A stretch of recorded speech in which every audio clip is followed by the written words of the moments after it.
ನಗರದ ಹೃದಯ ಭಾಗದಲ್ಲಿರುವ ಲೇಂಡಿ ತಲಾಬ್ ಅಂದರೆ ನಗರ ಠಾಣೆಯ ಹಿಂಬದಿಯಲ್ಲಿರುವ ಒಂದು ಪುಟ್ಟ ಪ್ರದೇಶ.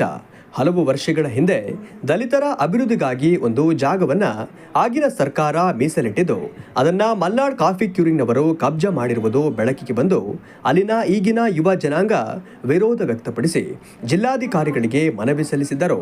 ಆದರೆ ಈಗಿನ ಪ್ರಸ್ತುತ ತಹಶೀಲ್ದಾರರು ಖಾಸಗಿ ಕಂಪನಿಯ ಒತ್ತಾಸೆಗೆ ಮಣಿದು ಅಲ್ಲಿನ ವಾಸಿಗಳ ಹಾಗೂ ಯುವಕರ ರೋಷವನ್ನ ಕೆರಳಿಸುವಂತೆ ಮಾಡಿದ್ದು ಇದು ನಾಟಕೀಯ ಪ್ರಸಂಗವಾಗಿ ಮುಗಿದಿದೆ. ಆದರೂ ಕೂಡ ಈ ಜಾಗದ ವಾಸಿಗಳಿಗೆ ನ್ಯಾಯ ಬೇಕೆಂದು ಅಲ್ಲಿನ ಸ್ಥಳೀಯ ನಿವಾಸಿಗಳ ಕೂಗು ಮುಗಿಲು ಮುಟ್ಟಿದೆ.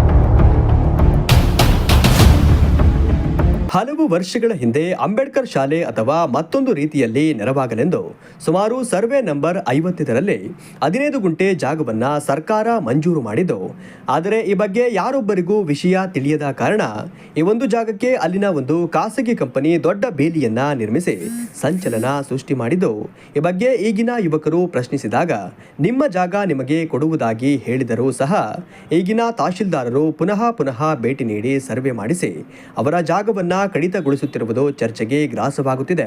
ಈ ಬಗ್ಗೆ ಖುದ್ದು ತಹಶೀಲ್ದಾರರು ಸರ್ವೆಗೆ ಹಾಜರಾಗುತ್ತಿದ್ದು ಈ ವಿಷಯದ ಬಗ್ಗೆ ಪ್ರಶ್ನೆ ಮಾಡುತ್ತಿದ್ದರೆ ಅಲ್ಲಿಂದ ಪಲಾಯನ ಮಾಡುತ್ತಿರುವುದು ಕಂಡುಬರುತ್ತಿರುವುದು ಅನುಮಾನಾಸ್ಪದವಾಗಿ ಕಂಡುಬಂದಿದೆ.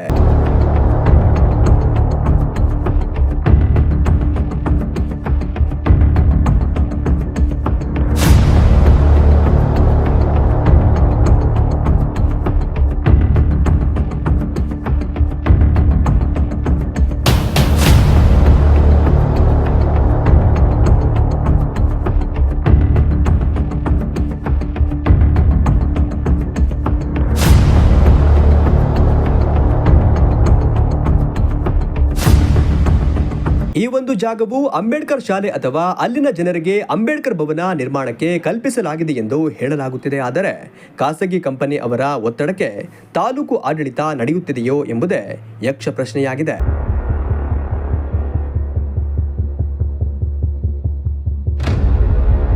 ಅಲ್ಲಿನ ನಿವಾಸಿಗಳ ವಾದವು ಬಹಳ ಸರಳವಾಗಿದ್ದು, ಸರ್ವೆ ನಡೆಯಲಿ, ನಮಗೆ ಸಿಕ್ಕಿರುವ ಜಾಗ ನಮಗೆ ಬಿಟ್ಟು ಬಿಡಿ, ನಿಮ್ಮ ಸರ್ಕಾರಿ ಜಾಗಕ್ಕೆ ತಡೆಗೋಡೆಯನ್ನ ಹಾಕಿಸಿಕೊಳ್ಳಿ ಎಂದು ತಹಶೀಲ್ದಾರ್ ರೇಷ್ಮಾ ಅವರಿಗೆ ಒತ್ತಾಯಿಸಿದರು.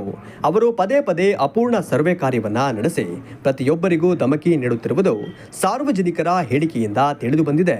ಈ ಕೃತ್ಯ ಮರುಕಳಿಸದಂತೆ ಹಾಗೂ ಅಲ್ಲಿನ ನಿವಾಸಿಗಳ ಹಾಗೂ ಜಿಲ್ಲೆಯ ಶಾಂತಿ ಸುವ್ಯವಸ್ಥೆ ಕಾಪಾಡಲು ಜಿಲ್ಲಾಡಳಿತವೇ ಅಗತ್ಯ ಕ್ರಮಗಳನ್ನು ವಹಿಸಿ ನಿರ್ಧರಿಸಬೇಕಿದೆ.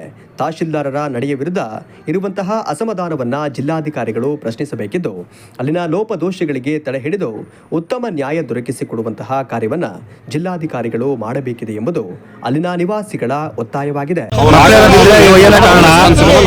ದಲಿತರೇ ಇದ್ದಾರೆ, ಇವಾಗ ಅನ್ಯಾಯ ಮಾಡ್ತಾರೆ, ಇವಾಗ ಬಂದು ಏನ್ ಮಾಡ್ಕೊಳ್ತೀರ ಮಾಡ್ಕೊಳ್ಳಿ ಅಂತ ಹೇಳ್ತಾ ಇದಾರೆ. ಯಾರೋ ಓನರ್ ಯಾರೋ ಗೊತ್ತಿಲ್ಲ, ಏನಾಗುತ್ತೆ ಮಾಡ್ಕೊಳ್ರಿ, ನಿಮ್ ಕೈಲಿ ಏನೋ ಮಾಡಕ್ಕಾಗಲ್ಲ ಅಂತ ಹೇಳ್ತಾರೆ ಸರ್. ಯುವಕರೇ ಹೆಚ್ಚಾಗಿರುವ ಆ ಪ್ರದೇಶದಲ್ಲಿ ಯುವಕರೆಲ್ಲ ಒಟ್ಟಾಗಿ ಆ ಜಾಗವನ್ನ ಉಳಿಸಿಕೊಳ್ಳಲು ಅತ್ಯುತ್ತಮ ಪ್ರಯತ್ನ ಮಾಡುತ್ತಿದ್ದು, ಈ ಜಾಗಕ್ಕೆ ಹೊಂದಿಕೊಂಡಂತಿರುವ ಸರ್ಕಾರಿ ಜಾಗದ ಉದಾಹರಣೆ ಕೊಟ್ಟು ಈ ಜಾಗ ನಮ್ಮದು ಇಷ್ಟೇ ಎಂಬ ಮಾನದಂಡವನ್ನ ಹೊಂದಿ ತಹಶೀಲ್ದಾರರು ಏನು ಮಾಡಲು ಹೊರಟಿದ್ದಾರೆ ಎಂಬುದೇ ಸ್ವಲ್ಪ ಈ ಪ್ರಕರಣದಲ್ಲಿ ಕಷ್ಟಕರ ವಿಷಯವಾಗಿದೆ. ಲೇಂಡಿ ತಲಾಬ್ ಶಾಂತಿನಗರ ಬಸವನಹಳ್ಳಿ ಸರ್ವೆ ನಂಬರ್ 50ರಲ್ಲಿ 2003ರಲ್ಲಿ ಅಂಬೇಡ್ಕರ್ ಶಾಲೆಗೆ ಅಂತೇಳಿ 15 ಗುಂಟೆ ಜಮೀನನ್ನು ಸರ್ಕಾರ ಮಂಜೂರು ಮಾಡಿತ್ತು. ಆ ಮಂಜೂರು ಮಾಡಿದ ಜಾಗವನ್ನು ಚಿಕ್ಕಮಗಳೂರಿನ ಮಲ್ನಾಡ್ ಕಾಫಿ ಕ್ಯೂರಿಂಗ್ನವರು ಒತ್ತುವರಿ ಮಾಡಿಕೊಂಡು ಅದಕ್ಕೆ ಆಳೆತ್ತರದ ಗೋಡೆ, ಕೋಟೆ ಥರ ಗೋಡೆಗಳನ್ನ ಕಟ್ಕೊಂಡು ಇವರು ಅತಿಕ್ರಮ ಮಾಡ್ಕೊಂಡಿದ್ರು, ಒತ್ತುವರಿ ಮಾಡ್ಕೊಂಡಿದ್ರು. ಈ ಜಾಗದ ಬಗ್ಗೆ ಅರಿವು ತಿಳಿದ ಇಲ್ಲ ಸ್ಥಳೀಯ ಯುವಕರು ಎಲ್ಲ ಸೇರಿ ಆ ದಾಖಲಾತಿಗಳನ್ನ ತೆಗೆಸಿ ಕಾನೂನು ಪ್ರಕಾರ ಆ ಜಾಗವನ್ನು ಬಿಡಿಸ್ಕೊಂಡಿದ್ದಾರೆ. 15 ಎಕರೆ ಈಗಾಗಲೇ ಕಾಂಪೌಂಡ್ ಹೊಡೆದಾಗಿದೆ. ಅದೇ ಸರ್ವೆ ನಂಬರ್ ಪಕ್ಕದಲ್ಲಿರ್ತಕ್ಕಂಥ 54ನೇ ಸರ್ವೆ ನಂಬರಲ್ಲಿ ಸರ್ಕಾರಿ ಜಮೀನಿದೆ. ಆದರೆ ಇವರು ಏನು ಒತ್ತುವರಿ ಮಾಡ್ಕೊಂಡಿದ್ದಂಥ ಜಾಗವನ್ನು ಸಮರ್ಪಕವಾಗಿ ಅಳತೆ ಮಾಡಿಕೊಡ್ದಲೆ ಸುಮ್ಮನೆ ಏನೋ ಒಂದು ಅಳತೆಗೆ ಇವರು ಇದೇ ನಿಮ್ಮ ಜಾಗ ಅಂತ ತೋರಿಸಿದ್ದಾರೆ. ಇವರು ಕಾಫಿ ಕ್ಯೂರಿಂಗ್ನವರು ಆವಾಗ ಬಂದು ಇಲ್ಲಿ ಕಾಂಪೌಂಡ್ ಹಾಕ್ತೀನಿ ಅಂತ ಬರ್ತಾರೆ. ಒತ್ತುವರಿ ಆಗಿರೋ ಜಾಗನ ಕರೆಕ್ಟಾಗಿ ಸಮರ್ಪಕವಾಗಿ ಅಳತೆ ಮಾಡಿಕೊಟ್ಟಿಲ್ಲ. ಸರಿಯಾಗಿ ಅಳತೆ ಮಾಡಿಕೊಡಿ. ಆ ಸಮರ್ಪಕವಾಗಿರ್ತಕ್ಕಂಥ 54ನೇ ಸರ್ವೆ ನಂಬರ್ ಜಾಗನ ಸಮರ್ಪಕವಾಗಿ ಸರ್ವೆ ಮಾಡಿ ಅಂತ ನಾವು ಈಗಾಗಲೇ ಜಿಲ್ಲಾಧಿಕಾರಿಗಳಿಗೆ ಅರ್ಜಿ ಕೊಟ್ಟಿದ್ದೀವಿ. ಜಿಲ್ಲಾಧಿಕಾರಿಗಳು ಆದೇಶ ಮಾಡೋ ತನಕ ಕಾಯ್ದೆ ಮಲೆನಾಡು ಕಾಫಿ ಕ್ಯೂರಿಂಗ್ ಅವರು ಆವಾಗ ಬಂದು ಈ ಜಾಗದಲ್ಲಿ ನಾವು ಬೇಲಿ ಹಾಕ್ಕೊಳ್ತೀವಿ, ನಾವು ಕಾಂಪೌಂಡ್ ಹಾಕ್ತೀವಿ ಅಂತೇಳಿ ಬರ್ತಾ ಇರ್ತಾರೆ. ಇದರಿಂದ ಇಲ್ಲಿ ಸಂಘರ್ಷ ಇಲ್ಲಿನ ಯುವಕರು ಸ್ಥಳೀಯರು ಮತ್ತು ಅವ್ರ ನಡುವೆ ಸಂಘರ್ಷ ಉಂಟಾಗೋ ಎಲ್ಲ ಸಾಧ್ಯತೆಗಳಿದೆ. ಜಿಲ್ಲಾಡಳಿತ ಈ ಬಗ್ಗೆ ಎಚ್ಚರ ವಹಿಸಿ ತುರ್ತಾಗಿ ಈ ಜಾಗನ ಸರ್ವೆ ಮಾಡಿಕೊಟ್ಬಿಟ್ರೆ ಅವ್ರ ಜಾಗ ಅವ್ರು ತೊಗೊಳ್ತಾರೆ, ಸರ್ಕಾರದ ಜಾಗ ಸರ್ಕಾರ ತೊಗೊಳುತ್ತೆ. ಏನು ಒತ್ತುವರಿ ಸರ್ಕಾರದ ಈ ಸ್ಥಳೀಯರ ಉಪಯೋಗಕ್ಕೆ ಬಿಟ್ಕೊಡ್ಬೇಕು ಅಂತೇಳಿ ನಾನು ಈ ಮೂಲಕ ಮನವಿ ಮಾಡ್ಕೊಳ್ತಾ ಇದ್ದೇನೆ. ಆವಾಗ ಬಂದು ಇಲ್ಲಿ ಬೇಲಿ ಹಾಕೋ ನೆವದಲ್ಲಿ ಕಾಂಪೌಂಡ್ ಹಾಕೋ ನೆವ ಹಿಡ್ಕೊಂಡು ಮಲೆನಾಡು ಕಾಫಿ ಕ್ಯೂರಿಂಗ್ ಅವರು ಈ ಸಮಸ್ಯೆ ಬಗೆಹರಿಯೋ ತನಕ ಬರಬಾರ್ದು ಅನ್ನೋದು ನನ್ನ ಮನವಿ ಇದೆ. 10 ವರ್ಷದಿಂದ ನಾವು ಚಿಕ್ಕ ಹುಡುಗರಿಂದ ಇಲ್ಲೇ ಜೀವನ ಮಾಡಿದವರು. ಇಲ್ಲಿಂದ ಜ್ಯೋತಿ ರೋಡು ಇದೆಯಲ್ಲ, ಮಾರ್ಕೆಟ್ ರೋಡು, ಅಲ್ಲಿಂದ ಇಲ್ಲಿ ಮುಂಟ ಯಾರ್ದು ಹಕ್ಕಿಲ್ಲ. ಗೌರ್ಮೆಂಟಿದು ಇರ್ಬೋದು, ನಮಗೆ ಅಂತೂ ಗೊತ್ತಿಲ್ಲ. ಅವ್ರ ಹೆಸರಲ್ಲಿ ಇವ್ರ ಹೆಸರಲ್ಲಿ ಇದೆಯಾ ಅಂತ ನಮಗೆ ಗೊತ್ತಿಲ್ಲ. ಇದು ಗೌರ್ಮೆಂಟಿದೆ. ನಾವು ಎಲ್ಲ ಇಲ್ಲಿ ಗುಡ್ಲ ಹಾಕ್ಕೊಂಡು ಗೋವಿಂದರಾಜ್ ಮಿನಿಸ್ಟ್ರು 65ರಲ್ಲಿ ಗೋವಿಂದರಾಜ್ ಮಿನಿಸ್ಟ್ರು ಶಿಂಗಾರಿ ಅವ್ರು ಬಂದು ನಮಗೆ ಹಕ್ಕುಪತ್ರ ಕೊಡ್ತೀನಿ ಅಂತ ನಮಗೆ ಆರ್ಡ್ರ್ ಮಾಡಿ ಕೊಟ್ಟೋಗಿದ್ರು. ಆವಾಗಿಂದ ಎಲ್ಲರ ಅಧಿಕಾರಿ ಬಂದರು. ಇವರು ಸಕೀರ್ ಅಹಮದ್ ಬಂದರು, ಸಿ ಟಿ ರವಿ ಬಂದರು, ಎಲ್ಲ ಭೋಜೇಗೌಡರು ಬಂದರು. ಎಲ್ಲರೂ ಬಂದು ಈ ಜಾಗದಲ್ಲಿ ನಿಮಗೆ ಹಕ್ಕಾಗಿದ್ದೀವಿ, ಬಡವರಿಗೆ ನಾವು ಸಹಾಯ ಮಾಡ್ತೀವಿ ಅಂತ ಹೇಳ್ತಾಯಿದ್ರು. ಹೇಳಿದ ತಕ್ಷಣ ಈ ಜಾಗ ನಾವು ಎಷ್ಟು ಬಡವರು, ಎಲ್ಲ ಮಕ್ಕಳು ಅವಾಗೆಲ್ಲ ಇದೆಲ್ಲ ಮಕ್ಕಳು, ನಾವು ದುಡಿಯೋರು, ಕೂಲಿ ಮಾಡಿಕೊಂಡು ಕೊಳ್ಳೆ ಹೊಡೆಯೋರಲ್ಲ, ಕಳ್ತನ ಮಾಡೋರಲ್ಲ, ದೆಗರಿಂದ ಜೀವನ ಮಾಡಿ ಸಾಗಿಸ್ಕೊಂಡು ಇಲ್ಲಿಂದ ಬೆಂಗಳೂರು ಹೈಕೋರ್ಟ್ ಮುಂಟ ನಾವು ಇಲ್ಲಿ ವಾದ ಮಾಡಿ ಏನು ನಮ್ಗೆ ಇಷ್ಟಿಷ್ಟು ಗುಡ್ಲು ಅಂತ ಈ ಜಾಗದಲ್ಲಿ ನಮಗೆ ಜಾಗ ಹೋಗೋಕೆ ಬರೋಕ್ಕೆ ಜಾಗ ಇದ್ದಿಲ್ಲ. ವೇಂಡಿತಲ್ಲ ಬಾತ್ರೂಮ್ಗೆ ಅಂತ ನಮ್ಮ ಮಕ್ಕಳೆಲ್ಲ ಹೋಗೋರು. ಅದನ್ನು ಎಲ್ಲ ಅಲ್ಲಿಂದ ಜ್ಯೋತಿ ರೋಡಿಂದ ಆ ಕಡೆಯಿಂದ ಚರಂಡಿ ಮಾಡಿ ಇದನ್ನ ಕಾಂಪೌಂಡ್ ಮಾಡಿ ಅವ್ರು ಇಟ್ಕೊಂಡ್ರು.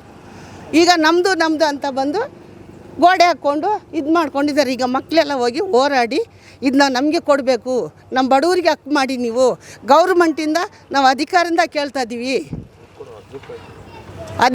ನಾವು ಬಡವರು ಎಲ್ಲ ಕೇಳ್ತಾ ಇದ್ದೀವಿ ಹಂಗಂತ ಈಗ ನಾವು ವಾದ ಮಾಡ್ತಿದ್ದೇವೆ. ಫಾತಿಮಾ, ನನ್ನ ಹೆಸರು ಫಾತಿಮಾ. ನಮಸ್ಕಾರ, ನನ್ನ ಹೆಸರು ರಿಯಾಜ್ ಅಹಮದ್ ಅಂತ, BJP ಡಿಪ್ಯೂಟೆಡ್ ಕ್ಯಾಂಡಿಡೇಟು. ಇಲ್ಲಿ ಮುಂಚೆ ಏನಿದೆ ಅಂದರೆ ನಮ್ಮ BK ಸುಂದರೇಶ್ ಇದ್ರಲ್ಲ, ಅವ್ರು ತುಂಬ ಓಡಾಡಿದ್ದಾರೆ ಜಾಗ ಕೊಡ್ಸೋಕ್ಕೆ. ಈಗ ಇವ್ರೇನು ಮನೆ ಕಟ್ಕೊಳ್ಳೋಕೆ ಇವ್ರು ಜಾಗ ಕೇಳ್ತಾಯಿಲ್ಲ, ಬಡವರಿಗೆ ಅನುಕೂಲ ಆಗಲಿ ಅಂತ ಹುಡುಗರು ಓಡಾಡ್ತಾ ಮಾಡ್ತಾ ಇರೋದು. ಹುಡುಗರಿಗೆ ಏನಿದೆ ಅದು ಒಂದು ವ್ಯವಸ್ಥೆ ಮಾಡಿಕೊಡಿ. ಅವ್ರದ್ದು ಎಷ್ಟಿದೆ ಜಾಗ ಅಷ್ಟಿಗೆ ಅವ್ರು ಹಾಕಲಿ ಫೆನ್ಸಿಂಗು. ಅದರಿಗಿಂತ 1 ಇಂಚು ಜಾಸ್ತಿ ಕೊಡೋದು ಬೇಡ, 1 ಅಡಿ ದೂರದ ಮತ್ತು 1 ಇಂಚು ಕೊಡೋದು ಬೇಡ. ಅವರು ಎಷ್ಟು 15 ಗುಂಟೆ ಬಿಟ್ಟು ಈ ಕಡೆ ಹೋಗಿದ್ರೂ ಕೊಳ್ಳಿ, ಈ ಕಡೆ ಹೋಗಿದ್ರೂ ಕೊಳ್ಳಿ. ಒಟ್ಟಿನಲ್ಲಿ ಬಡವರು ಅವ್ರು ಕೇಳ್ತಾ ಇರೋದು ನಮ್ಮ ಮನೆ ಕಟ್ಕೊಳ್ತೀವಿ, ನಮಗೆ ಮನೆ ಬೇಕಂತಲ್ಲ, 100 ಜನಕ್ಕೆ ಒಂದು ಅನುಕೂಲ ಆಗಲಿ ಅಂತ ಒಂದು ಯಾವುದೋ ಒಂದು ಭಾವನೆ ಕೇಳ್ತಾ ಇರೋ. ಅದು ಮಾಡಿಕೊಡೋದು ಅವಕಾಶ ಗೌರ್ಮೆಂಟಿಂದ ಆಗಲಿ ಸರ್ಕಾರದಿಂದ ಆಗಲಿ ರಿಕ್ವೆಸ್ಟಾಗಿ ಕೇಳ್ತಾ ಇದ್ದೀವಿ. ಯಾಕಂದರೆ ಹುಡುಗರು ಹೆಚ್ಚು ಕಡಿಮೆ 100-150 ಹುಡುಗರು ಇರ್ತಾರೆ. ಯಾರನ್ನಾರ ಬರಬೇಕು, ಏನಾರ ಮಾಡಬೇಕು, ಅವ್ರಿಗೆ ಮುಡಬೇಕು, ಇವ್ರಿಗೆ ಮುಡಬೇಕು. ಜಾಸ್ತಿ ದೂರ ಮಾಡಿಕೊಡೋಕ್ಕಿಂತ ಒಳ್ಳೆಯದು ಸರ್ಕಾರದಿಂದ ಕೇಳ್ತಾ ಇದ್ದೀವಿ. ನ್ಯಾಯ ನೀತಿಯಿಂದ ಏನಿದೆ ಬಡವರಿಗೆ ಒಂದು ಅನುಕೂಲ ಮಾಡಿಕೊಡಿ ಅಂತ ಕೇಳ್ತಾ ಇದ್ದೀವಿ. ನಾಳೆ ದಿವಸ ಹೆಚ್ಚು ಕಡಿಮೆ ಆದರೆ ಇದದ್ದು ಸರ್ಕಾರನೇ ಜವಾಬ್ದಾರಿ, ಮತ್ತು ಯಾರು ತಗೊಳ್ಳಲ್ಲ. ಯಾಕಂದರೆ ಇಲ್ಲೇ ಹುಟ್ಟಿ ಇಲ್ಲೇ ಬೆಳೆದಿರೋದು ನಾವು. ಇದೆಲ್ಲ ತಿರ್ಗಾಡೋ ಜಾಗ ಇದ್ದಿಲ್ಲ, ಇಲ್ಲೆಲ್ಲ ಕೊಬ್ಬಾಕೊಂಡಿದ್ದಿದ್ದಿಲ್ಲ ಅವಾಗ. ಇವ್ರ ಜಾಗ ಎಷ್ಟಿದೆ ಅವ್ರು ನೋಡ್ಬೇಕು ತಾನೆ. ಅವರು ಯಾರ್ಯಾವುದೋ ಜಾಗಕ್ಕೆ ಬಂದು ನೀವು ಫ್ರೆನ್ಸಿಂಗ್ ಹಾಕ್ಕೊಂಡು ಕಾಂಪೌಂಡ್ ಹಾಕ್ಕೊಂಡು ಯಾರಪ್ಪ ಅಂತ ಹಾಕ್ಕೊಳ್ತಾರೆ ಇವರು. 2 ವರ್ಷದಿಂದ ಹುಡುಗರು ಏನು ಪಾಪ ಸ್ವಲ್ಪ ಏನು ಮಾಡೋಣ ಅಂತ ಬಂದಿದ್ದಾರೆ. ಹುಡುಗರಿಗೆ ದಯವಿಟ್ಟು ಸಹಾಯ ಮಾಡಿಕೊಡಿ. ಇನ್ನೊಂದು ಬ್ಯಾರೇಜನ್ನು ಕೇಳ್ತಲ್ಲ ನಿಮ್ಮ ಹತ್ರ. ನಾಳೆ ದಿವಸ ಹೆಚ್ಚು ಕಡಿಮೆ ಆದರೆ ಇದರ ಜವಾಬ್ದಾರಿ ಸರ್ಕಾರನೇ ತೊಗೋಬೇಕು. ಮತ್ತು ಹುಡುಗರಿಗೆ ಯಾರು ಬಂದು ಪೊಲೀಸವರಾಗಲಿ ಬೇರೆಯವರಾಗಲಿ ಹಿಂಗೆ ಮಾಡಿದ್ದಾರೆ ಮುಡಬೇಡ್ದು. ಇದು ಇವಾಗಲೇ ಹೇಳ್ತಾ ಇದ್ವಿ. ನಾಳೆ ದಿವಸ ಏನು ಹೆಚ್ಚು ಕಡಿಮೆ ಆಗೋದು ಬೇಡ. ರಿಯಾಜ್ ಅಹಮದ್ ಅಂತ.